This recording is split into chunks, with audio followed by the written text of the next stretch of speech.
Olá pessoal, estou aqui para explicar para vocês o trabalho, tá, do segundo ano, tá, que é sobre as multinacionais e as transnacionais. Primeiro, a diferença que tem. O termo mais usado seria dizer multinacional, mas de certa forma o correto seria dizer transnacional. Mas por que isso? Multinacional então quer dizer que as empresas pertencem a várias nações, tá? E transnacional é quando ela tem uma sede ou tem um país sede e tem filiais espalhadas pelo mundo. Então o mais correto é usar transnacional. Então assim, o que vocês vão fazer? Vocês vão procurar os produtos que estão aí, automóveis, eletrodomésticos, medicamentos e assim vai. Vocês vão lá ver a marca do produto, pesquisar no blog e dizer qual o seu país de origem. No caso assim demora um pouquinho, mas é fácil de se entender esse trabalho.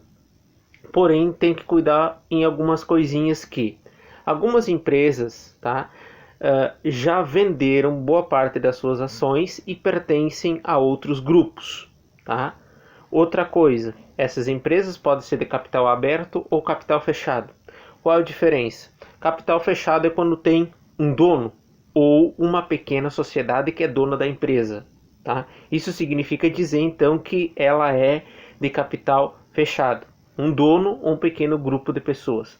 Capital aberto é quando a empresa tem as suas ações vendidas na bolsa de valores. Tá? Então as bolsas de valores são essas que comercializam, vendem e compram ações destas empresas. Ok? Então vamos lá. O trabalho é para vocês colocar uma introdução e uma consideração final, uma conclusão. A introdução é o porquê do trabalho, tá? Na faculdade, futuramente, se alguém fazer, é chamado de problematização, justificativa, objetivo. Isso que é a introdução. Então são os objetivos, as justificativas e as problematizações, tá? Que vocês vão colocar aí nesta introdução. Porquê do trabalho, tá? Essas coisas assim. Nas considerações finais é aquilo que chamou a atenção, tá, de vocês ao fazer o trabalho. O que vocês observaram nesse sentido, relacionado também às empresas brasileiras, pode-se dizer, tá? Que países que se destacam, tá? Nesse sentido, que são as considerações finais. Aquilo que chamou a atenção de vocês e aquilo, a importância do Brasil ou que empresas que se destacam na instalação de multinacionais aqui no Brasil, tá? Então, fazendo esse trabalho, tá? Qualquer coisa estou à disposição, então não é um trabalho difícil. Outra coisa, medicamentos são os laboratórios. E quando vocês vão pesquisar, vocês vão ver que tem uma grande quantidade de empresas ou laboratórios nacionais. Por quê? Boa parte dessas empresas produzem ou fazem medicamentos, começaram a fazer com a lei dos genéricos. O que são os medicamentos genéricos? Eles não são da marca original da produção do determinado remédio, tá? É como se fosse uma cópia, tá? Porém, essa cópia é do mesmo princípio ativo, ou seja, tem os mesmos componentes. Então, tecnicamente falando, mal não faz. E esses medicamentos desses laboratórios brasileiros produzem medicamentos basicamente aqueles que já tiveram as suas patentes vencidas. O que são patentes? É quando um determinado laboratório ou um grupo de pessoas, um centro de pesquisa, tá? Descobriu um medicamento que lhe faz bem para isso, para aquilo ou cura tal doença. Então o que eles fazem? Fazem o medicamento e vendem.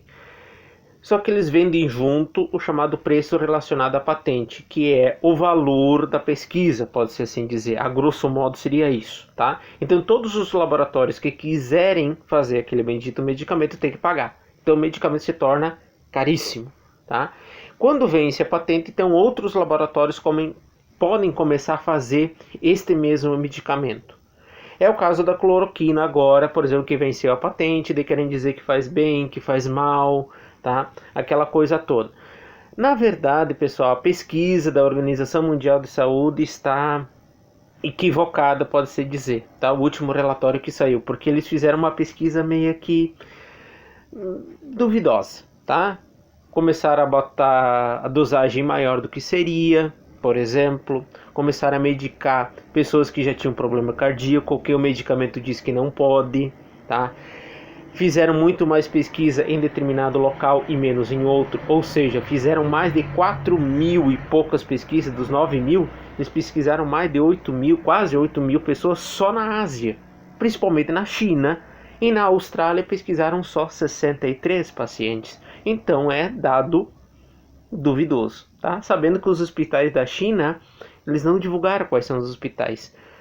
E hoje, então, quando vai querer fazer uma pesquisa, eles têm que fazer como a pesquisa? Eles têm que dizer, tem que pegar duas pessoas e dizer, ó, nós vamos fazer um teste contigo com a cloroquina, tá bom? Então, só que para um eles dão a cloroquina, para outro eles dão um placebo. O que é placebo? Placebo envolve a questão da psicologia. A pessoa toma o remédio e acredita que aquilo lá faz bem. E por incrível que pareça, muitas vezes faz. Então eles querem saber se realmente o medicamento faz efeito, tá? Então eles têm que pegar as duas e depois de um certo andar eles têm que ver se essa pessoa aqui que tomou o placebo, ela melhorou ou não. Dizemos, ela não melhorou, não mudou nada. Agora, aquela que tomou o medicamento, ela melhorou, então quer dizer que o medicamento é eficaz, tá? Então esses testes estão em dúvida, mas no caso, o que mais chama atenção é que a cloroquina venceu a patente. Então daqui a pouco vão descobrir um novo medicamento que vai custar horrores e talvez seja quase o mesmo medicamento. E daí tem que pagar a patente e o medicamento então, que nem eu já disse antes, vai se tornar caríssimo. Então isso só sobre os medicamentos. Essas patentes também podem funcionar para, no caso do eletrodoméstico, foi a questão da televisão de LED, por exemplo, tá? De TV de plasma primeiro, depois a TV de LED, LCD e por aí vai. Isso aconteceu com o CD, isso aconteceu com tantos outros equipamentos. Isso também acontece com celulares, com nenhum Android, essas coisas assim. Venceu a patente, cai o preço, é normal, tá? Mas antes tem que pagar caríssimo. Então assim, é só uma introdução para vocês entenderem como funciona, que depois eu vou passar outros slides que vai explicar sobre royalties e commodities, tá? Para nós entender um pouquinho mais essa coisa do mundo globalizado, pode-se assim dizer. Então o trabalho é isso, só pesquisar, tá? A origem das marcas, lá naquele blog, a introdução, que é dizer o porquê do trabalho, e as considerações finais, aquilo que chamou a atenção de vocês ao fazer o trabalho, e a importância, quais são os países que mais têm filiais situadas aqui em território nacional, que são chamados então de transnacionais. Tá ok? Então, qualquer dúvida, estou à disposição. Até o próximo vídeo.